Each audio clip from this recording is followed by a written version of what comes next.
Terry Strada. I'm the National Chair for the 9/11 Families and Survivors United for Justice Against Terrorism.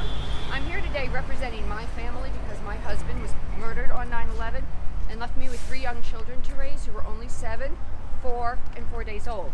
I'm also here as a representative with the families that came here today because we want to remind everyone that this case is a murder case. It is about nearly 3,000 people that were brutally murdered on 9/11. When those planes were hijacked and they slit the throats of the pilots, and there were children on board those planes that then crashed into the towers, taking my husband with them, and best friends and all of his colleagues at Cantor Fitzgerald. They then hit the Pentagon, where family members are here today. Their families burned to death. When they were asked if they could see the remains, no, you do not want to remember your sister like that. These families have suffered a tremendous amount of pain, mine included, over the last 16 years.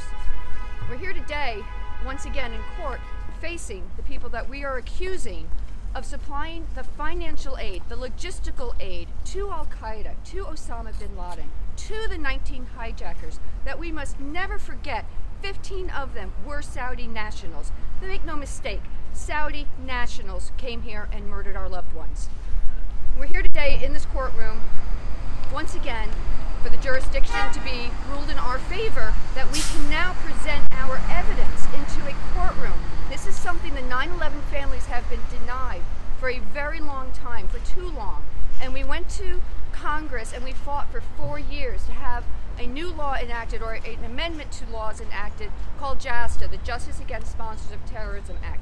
Congress intended for victims of terrorism to do exactly what we're doing here today, to hold accountable the people responsible for the terrorist attack that kills our loved ones on U.S. soil, it kills American citizens. Anything else? What did you think of the arguments today? Today, so far, I'm pleased with them. I'm pleased that we've had an opportunity here to tell them a couple of different things. That yes, there is new evidence that's being admitted. There is new expert testimony. There's new testimony that's being admitted, and that we now have the law on our side. We now have the jurisdictional right to bring to bring our evidence into a courtroom, and we're praying that the judge will see it that way.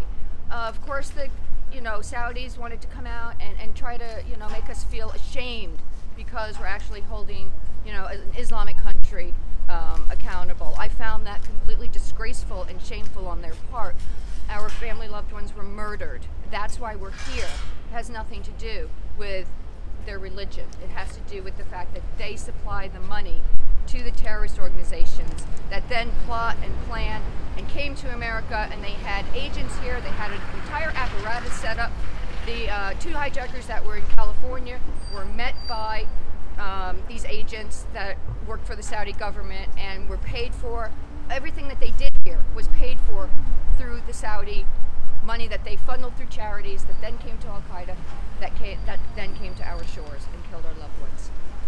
Since you were last here in this court, a lot has changed. There's been the release of the 28 pages of the 9/11 Commission report, a lot of which was talked about during today's hearing. What was your reaction to reading those 28 pages?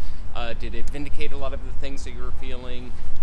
What did you learn recently that you didn't know before? Yeah, well, the 28 pages do show a direct line of money going through the Saudi embassy in Washington, D.C., out to California, to these hijackers, through their handlers. So it shows the direct line. To me, it's indisputable that the Saudi government was involved when you look at the 28 pages. There's no more argument. Now we just need to be able to bring the evidence that we have collected into a courtroom. So, and in the last 16 years, other things have come about. There's been more testimony. There's been more FBI and CIA reports that we're being able to see, but there's so much more. There's so much more in the discovery phase that we've been denied up until this time that we desperately need to get to. We need to get this for the American people as well as the 9/11 families. We need to know who was behind 9/11. We do know that, but we need to hold them accountable.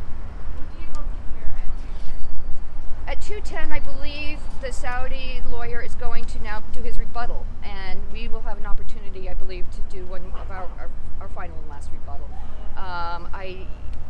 We laid out a story, and we laid out some of the evidence that we'd like to bring in, and where we need more of that evidence, which is in the discovery, which they have on their side, and the government has. And so I hope they don't insult us any longer. I hope that they don't call me names again in the courtroom.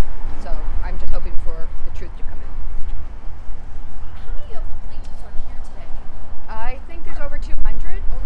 Yeah, Do you yeah. think that The courtroom is full, Right. and then there's an overflow room. Do you think any of them would be willing to kind of stand together at the end? I think so, absolutely. Yeah. Okay. Absolutely, So yeah. Is this a good place to Yeah, anticipate it's a gathering? great place. Yeah, we'll come right back down here, and I'll bring Pentagon families. I'll bring other families down with me. Sure. Do you think there's any chance of a decision today? I don't think so. I want the judge to take a long, careful look at everything that we're bringing in today. It's very important that he hears what was said today, not just once. He needs to go back and look at everything. So there's a lot of important things coming out today. So I don't think we'll hear it today. I keep going with right over might. I mean, I fought down in Washington, D.C. for 4 years for the enactment of JASTA. I sacrificed a lot of my time away from my children to make sure that we would have the right to our day in court. So I have to still believe in my whole heart that that's going to happen for us. And, that's why we're here. Thank you. Thank you.